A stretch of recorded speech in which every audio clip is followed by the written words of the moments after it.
Isang paalala, ang video na ito ay ayon lamang sa aking sariling pananaliksik. Hindi ko nais na pilitin ang sino man na maniwala sa videong inyong matutunghayan. Kung hindi kayo kumbinsido sa mga impormasyon at taliwas ang inyong paniniwala sa kaalamang aking ilalahad, maaari kayong gumawa ng sarili ninyong pagsisiyasat para sa inyong kakontentuhan. Ang videong ito ay gabay lamang sa mas malalim na kaalaman at pag-intindi at hindi gawa ng isang profesional. Naniniwala ako na malaya tayong magbigay ng opinyon at suhestyon bilang malayang mamamayan ng Pilipinas. Maraming salamat po.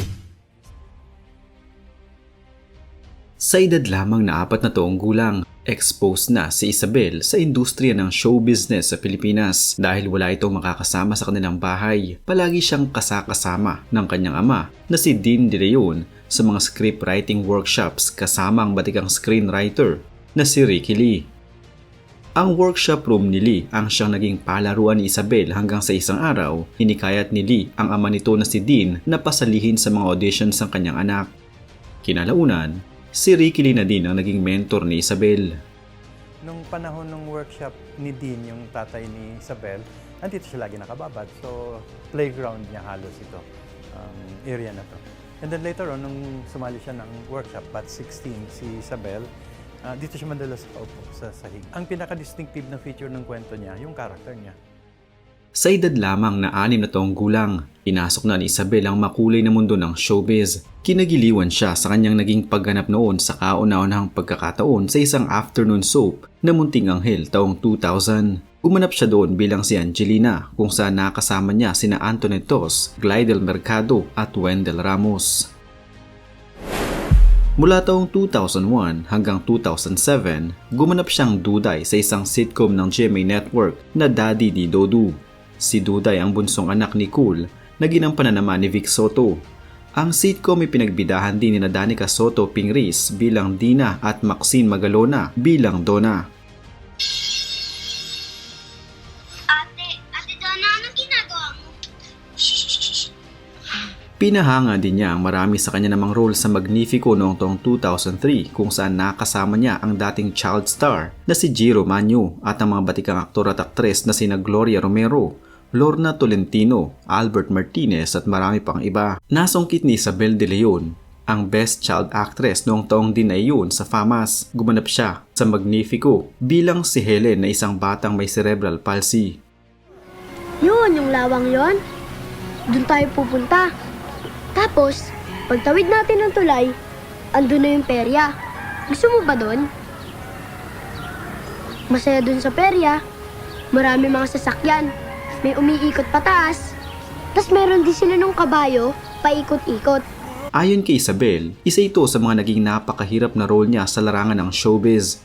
Pero bukod sa FAMAS ay nabigyan din siya ng parangal mula sa Gawad Tanglao, Guillermo Mendoza, Pasado Awards at Star Awards. Sa mga sumunod na taon, nakagawa pa si Isabel ng 3 pang mga TV series sa Kapuso Network, ang Love to Love, Rich in Love noong taong 2003, Mulawi noong taong 2004 at Fantastic Kids noong taong 2006. 3 pelikula din ang kanyang pinagbidahan bago siya mamahinga sa mundo ng showbiz noong taong 2009. Noong panahon na iyon, si Isabel ay medyo tumaba at nakaranas ng pambubuli. Hindi na umano siya ang cool kid na dating nakikita sa telebisyon. Subalit hindi ito nagpatinag at nagpatuloy sa kanyang mga nais na marating sa buhay. Taong 2011 ang muling magbalik showbiz si Isabel kung saan lumipat naman ito sa Kapamilya Network. Sunod-sunod ang kanyang mga naging proyekto sa ABS-CBN. Kabilang na dito ang Nasaan Ka Elisa noong taong 2011, Maria Mercedes noong 2013, Ipaglaban Mo noong taong 2014, at nagkaroon din ng ilang mga proyekto sa TV5 Network tulad ng Trenderas noong taong 2014 at Wattpad Presents noong taong 2015. Taong 2013 din nang magdesisyon si Isabel na i-launch ang kanyang music career nang i-launch niya ang kanyang debut album na Love Zone. Lahat sinubok ko na, binasa pero tawa, sana iyong napansin, ikaw lang tayo dito, puso ko, di ko gustong tuluyan kang lumayo. Na friendzone ako. Sa kanyang pagbabalik sa Kapuso Network, naging sunod-sunod ang kanyang naging acting projects.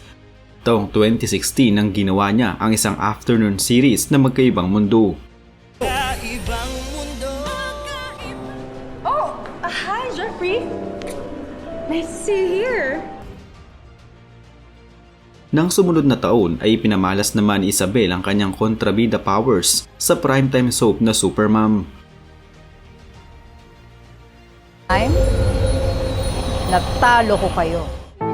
Pero pagdating sa rom-com series na My Guitar Princess taong 2018, napanood naman natin ang funny pero mataray na karakter niya bilang si Taylor. Tirang sira na ako sa social media. Kaya nga napilitan ako i-deactivate lahat ng accounts ko eh. Habang taong 2019 naman nang makasama siya sa isang pang-afternoon prime ng Kapuso Network na Dragon Lady. You're so unfair. Sinira mo buhay ko.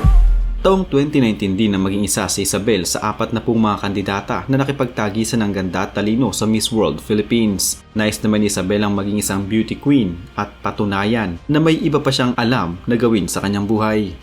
Nagkaroon ng advokasya si Isabel sa kanyang pagsali sa naturang beauty pageant at yun ay ang Beauty with a Purpose.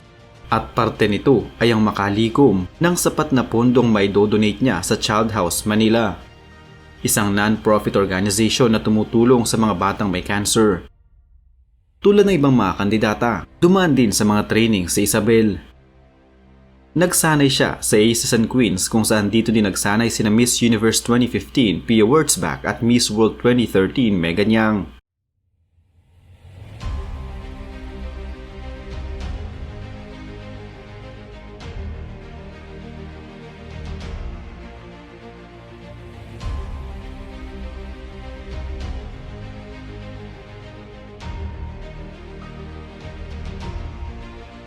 Sa kauna-unahang pagsali nito sa isang beauty contest, naiuwi ni Isabel ang Miss Multinational Philippines 2019 noong taon na iyon.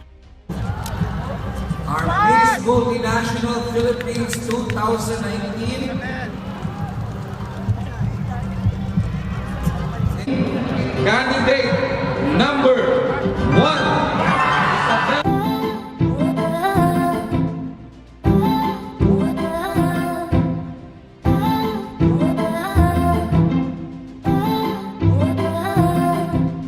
Sa ngayon, hindi sigurado si Isabel sa kung magpapatuloy ito sa kanyang ginagawang pag-arte dahil sa marami pa umano siyang gustong ma-explore sa kanyang buhay. Pero sa kasalukuyan ay tahimik at pribadong namumuhay si Isabel.